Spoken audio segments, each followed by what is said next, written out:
Well, our lady bits come in all shapes and sizes, and today I'm going to talk to you about labiaplasty, the fastest growing procedure in the world in cosmetic surgery. Now, Dr Mike M.D from the Sydney Labiaplasty Centre, what are some of the old wives' tales about labiaplasty? There's a huge misconception about labiaplasty that it's some kind of genital mutilation, which is completely untrue. Secondly, there are medical indications for labiaplasty: chafing, pain, discomfort. Thirdly is pain during intercourse and due to labia hypertrophy, which is thickening of labia tissues. And fourthly is the aesthetic aspect of labiaplasty. Okay, so I guess we'd want to know who is a suitable candidate for labiaplasty and who is not, and why is it so important when assessing your patients? Women who are suitable for labiaplasty is a mix of all of the above. So ladies who experience the pain and the chafing and discomfort, as well as the pain during intercourse due to hypertrophy, which require a different approach during surgery, and also the aesthetic aspect of labiaplasty. So who is not suitable for labiaplasty then? Well, the sexual bar has been set very high due to pornography and the Brazilian extreme waxing. So the unsuitability is the body dysmorphia, when ladies are concerned about 1 or 2 centimeters in excess, and this is who we advise them to really review and their decision. And also the under 18 years of age. If there's no absolute indication where there's dysfunctional concern or pain, or it affects their gym activities and so forth, they are not suitable for labiaplasty. So what is the Sydney Labiaplasty Centre? We know the heartache that goes with labiaplasty. Ladies don't share that concern or the procedure with their friends and family. And this is when we become very present in their life during that journey. We have got the labiaplasty concierge, where we look after the women after the surgery. We sign them out of hospital. We organize accommodation for interstate and overseas travelers, and we look after them during the recovery periods. We're supporting them with frequent follow-ups, either by my staff visiting them into their accommodation if they are from interstate, and also by text and also Zoom meetings.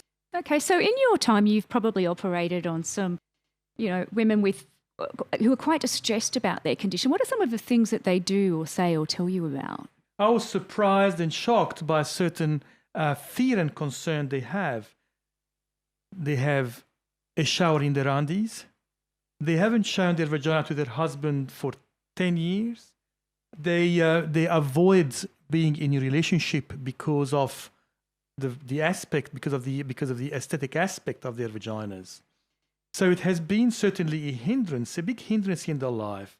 I've seen professional jockeys can't be on their horse anymore, or professional tennis players. It just has become painful, chafing, and so forth. Okay, so it is one of those below-the-belt problems that people really don't want to talk about. Do you think that it's becoming more acceptable, and that's one of the reasons to actually have these discussions rather than sweeping them under the carpet? Do you think that that's one of the reasons why it's increasing in popularity? Sexuality has been a big taboo over the years, and this has been overcome now slowly. Ladies never thought it's a thing, but now they're realizing it's a minimally invasive procedure with great outcome to reach their self-esteem and confidence in general. Okay. So, Mike, what actually happens, or what are the questions you get asked the most when a lady will come and see you for their first consultation? Well, the most concern that they raise, whether it's going to affect the giving birth, and number 2, is it going to affect their orgasm and climax? And the answer to those two, it will not affect any of those concerns. We go specifically to understand what they have in mind. Why do they want to change their labia shape, and what is the desired outcome? We talk about different techniques that is most suitable for them, and talk about the post-operative care and how they can get the best recovery.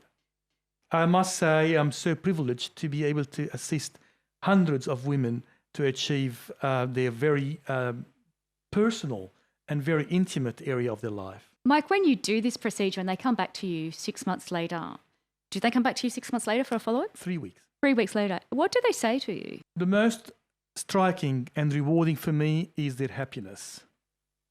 These women have been waiting for approximately 10 years. Usually, they start to be concerned during puberty, and they present at average at about 26 years of age, or they present around 38 years old. They've had their children, and then they say, well, look, it's time to do something about my labia. I have ladies of all ages, and my oldest lady is 65-year-old, still in marriage for 45 years, and she said, enough is enough.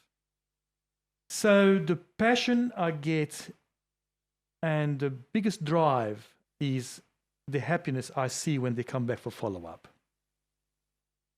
Okay, Mike, so I guess the next obvious question is this a procedure that men ask for? You hear a lot of women who have a breast enhancement say that their husbands have asked for it. Is this a procedure that you think men are asking women to do, or women doing it for themselves? I haven't heard too many women saying that my husband wants that. It's more of a personal choice for femininity, for being confident in their own self.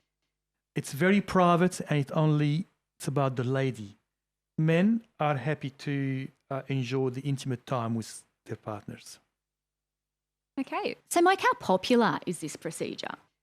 Arguably, this is the fastest growing cosmetic procedure in the world.